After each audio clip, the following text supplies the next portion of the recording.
ল্যাপটপের ছবিটার দিকে কদিন ধরেই অপলক চেয়ে আছে পোষা বিড়ালটি। অপেক্ষার প্রহর কেবল সাগরের ফিরে আসার।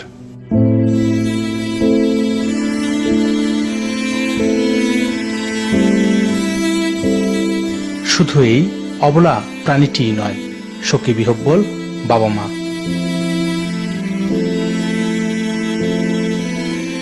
ছেলের শোকে বারবার মূর্ছা যাচ্ছেন ক্যান্সার আক্রান্ত মা রহিমা খাতুন।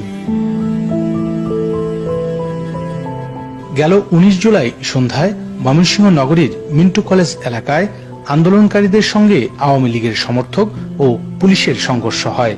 গুলিতে নিহত হন স্নাতক পড়ুয়া 24 বছর বয়সী রেদওয়ান হোসেন সাগর।